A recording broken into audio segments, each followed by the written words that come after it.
పశ్చిమ ప్రకాశం, ఉదయగిరి, బద్వేలి ప్రాంత వాసుల 4 దశాబ్దాల కళ వెలుగొండ ప్రాజెక్ట్. వేసవిలో గుక్కడి నీళ్ల కోసం కిలోమీటర్ల తరబడి బిందెలు తీసుకొని కిలోమీటర్లు వెళ్లే లాతూర్ లాంటి దౌర్భాగ్యమైన పరిస్థితులు కూడా ఈనాటికి పశ్చిమ ప్రకాశం, ఉదయగిరి ప్రాంతంలో ఉన్నాయంటే ఎంత కడు దౌర్భాగ్యం అనేది ప్రజలు ఆలోచన చేసుకోవాలి. వీటన్నిటికీ తెరదింపేలా ఈ రోజు జగన్మోహన్ రెడ్డి గారు వెలుగొండ ప్రాజెక్ట్ జాతికి అంకితం చేయటం, ఆ ప్రాంత రైతులు, ఆ ప్రాంత వాసులందరి కళ్ళల్లో, వాళ్ళ మోముల్లో చిరునవ్వులు నింపడానికి ఇదొక సాక్ష్యం అని కూడా చెప్పొచ్చు. ఈ దశాబ్దాల నాటి కళ వెలుగొండ ప్రాజెక్టు సాధన ఈనాటిది కాదు. 75లో అప్పటి సిపిఎం మాజీ ఎమ్మెల్యే పూల సుబ్బయ్య గారు, సిపిఎం సూరా పాపిరెడ్డి గారి నేతృత్వంలో ఎంతో మంది ఉద్యమాలు చేస్తే 1990 నాటికి ప్రొఫెసర్ నాగిరెడ్డి గారి ఆధ్వర్యంలో దానికి ఒక అఖిల పక్షంగా ఉద్యమం చేయడం కూడా జరిగింది. ఇలా ఎంవి రమణారెడ్డి గారు, మైసూరారెడ్డి గారు, వైఎస్ఆర్ గారు గాలేరు నగరి, హంద్రీనివా తెలుగొంగ ప్రాజెక్టులో భాగంగా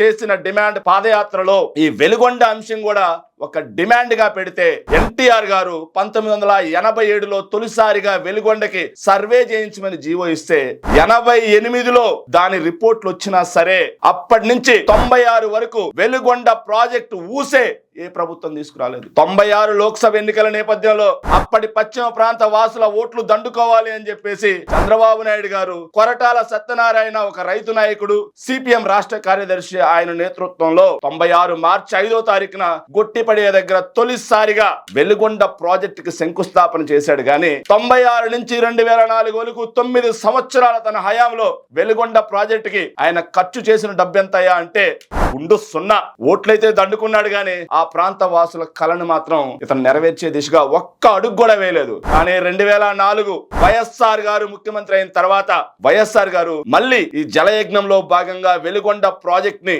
శంకుస్థాపన చేయడమే కాకుండా పనులను శరవేగంగా ముందుకు తీసుకెళ్లాడు.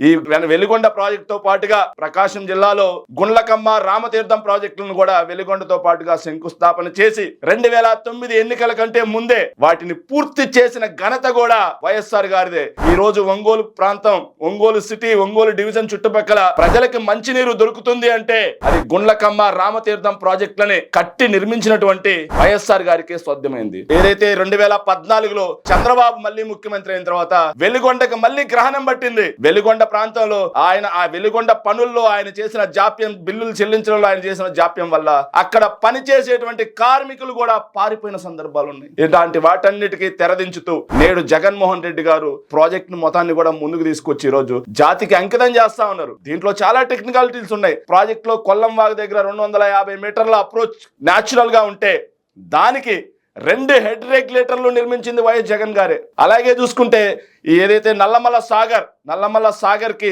వాటర్ వచ్చేలాగా ఏదైతే టన్నెల్స్ బాకీ ఉన్నాయో ఆ టన్నెల్స్ మొత్తాన్ని కూడా ఏదైతే కాంగ్రెస్ ప్రభుత్వ హయాంలో 50% పైగా పూర్తయినటువంటి 2 టన్నెల్స్ ని చంద్రబాబు నాయుడు గారు మాత్రం 18% మాత్రమే పూర్తి చేస్తే జగన్మోహన్ రెడ్డి గారు మాత్రం 29% ఆ టన్నెల్స్ ని పూర్తి చేయడం జరిగింది.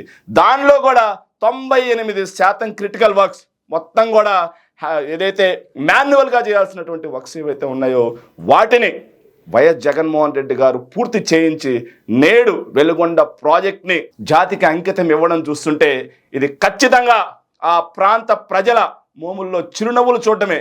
ఈ ప్రాజెక్టు పూర్తయితే మొత్తం నెల్లూరు జిల్లాలోని ఉదయగిరి, పశ్చిమ ప్రకాశం, బద్వేలి ఇలా కలుపుకుంటే మొత్తంగా 30 మండలాల్లో 4.64 లక్షల ఎకరాలకి 4.64 లక్షల ఎకరాలు ఆయకట్టు స్థిరీకరించడమే కాకుండా 15 లక్షల మందికి ఫ్లోరైడ్ బాధితులు ఉన్నారు, మంచినీళ్ళు దొరకని వాళ్ళు ఉన్నారు, వాళ్ళందరికీ కూడా దాహార్తి తీర్చడానికే ఈ ప్రాజెక్ట్ ముందుకెళ్తుంది. ఈ ప్రాజెక్ట్ కాస్ట్ ఆ రోజుల్లో చంద్రబాబు నాయుడు గారు శంకుస్థాపన చేసిన టైంలో 900 కోట్లుగా ఉన్న ప్రాజెక్ట్ కాస్ట్ నేడు 10,100 కోట్లకి 10,100 కోట్ల రూపాయలకి చేరినా సరే ఎక్కడ జగన్మోహన్ రెడ్డి గారు తగ్గకుండా ఆ ప్రాంత ప్రజలకు ఏదైతే ఎన్నికలకు ముందు హామీ ఇచ్చారో హామీ ఇచ్చిన విధంగా ఈరోజు 2 టన్నెల్స్, హెడ్ రెగ్యులేటర్స్ అన్ని పూర్తి చేసి జాతికి అంకితం అవునున్నారు. Thank you CM sir.